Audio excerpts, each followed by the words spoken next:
छत्तीसगढ़ की विष्णुदेव सरकार वक्त से पहले ही जीत गई है। सुनकर जरूर हैरानी हो रही होगी कि आखिरकार ऐसा कौन सा मुकाबला हो गया कि सरकार ने जीत हासिल कर ली, जबकि प्रदेश में ना तो किसी तरह का चुनाव हुआ है, ना ही उपचुनाव जैसी कोई परिस्थिति निर्मित हुई है, ना ही राज्यसभा या लोकसभा जैसा कोई मामला है।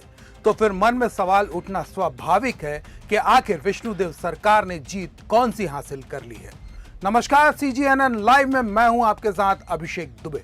सबसे पहले आप सभी को मां दुर्गा के आगमन के पावन पर्व नवरात्रि की हार्दिक शुभकामनाएं। आज हम बात कर रहे हैं ऐसी जीत की, छत्तीसगढ़ राज्य गठन के बाद की बात करें तो जिसका इंतजार बीते 2 दशक से हो रहा है, जिसके पीछे हजारों जान कुर्बान हो गई है।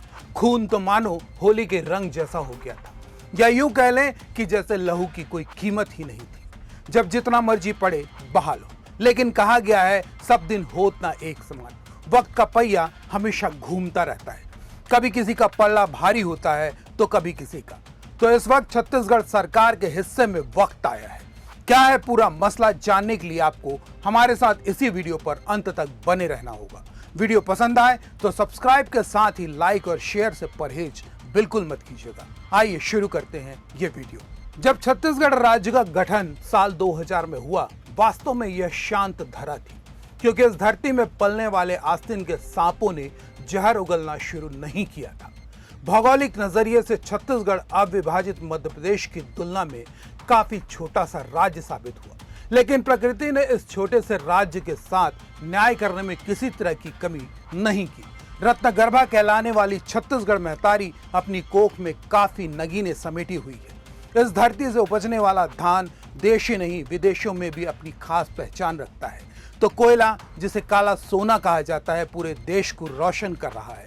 लेकिन इस खूबसूरत धरती के एक हिस्से में कोड़ लग गया था, जिसका दर्द आज भी छत्तीसगढ़ भोग रहा है। राज्य गठन के बाद सरकारें आती रहीं। पहले 3 साल अजीत जोगी की सरकार रही, जिसके बाद भाजपा ने चुनावी जीत हासिल कर सरकार बनाई।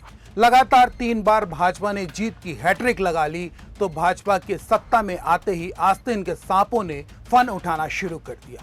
छत्तीसगढ़ की खूबसूरत वादी बस्तर में ऐसा जहर उगलना शुरू किया कि देश के दूसरे हिस्से के लोगों ने छत्तीसगढ़ से दूरी बना ली। वादियों में खून की होली खेले जाने लगी, धमाकों से जर्रा जर्रा थर्राने लगा। मौत की गूंज दिल्ली तक पहुंच गई, लेकिन हालात पर काबू पाने की हर कोशिश विफल साबित हुई। और इस तरह राज्य गठन को 23 साल बीत गए, पर कोई हल नहीं निकला। छत्तीसगढ़ में एक बार फिर चुनाव की घड़ी आई। साल 2023 में विधानसभा चुनाव में भाजपा ने जीत का चौका लगाया। सही मायने में यह जीत भाजपा की नहीं, बल्कि 2 दशक से इंतजार कर रहे 3 करोड़ छत्तीसगढ़ वासियों की जीत का पैगाम लेकर आया।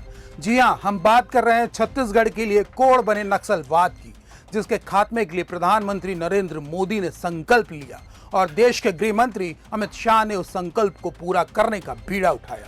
तो सबसे पहले राजधानी रायपुर की धरती से हुंकार भरी कि 31 मार्च 2026 तक देश से नक्सलवाद का सफाया हो जाएगा। गृह मंत्री अमित शाह ने 24 अगस्त 2024 को पहली बार घोषणा की थी, जिसके बाद बस्तर की मान में छिपे माओवादियों के खिलाफ सुरक्षा बल के जवानों ने जिस गति से ऑपरेशन को अंजाम देना शुरू किया, आज वो तारीख है कि डेडलाइन पूरा होने में अभी भी 6 माह का समय बाकी है और माओवादी घुटनों पर आ गए हैं।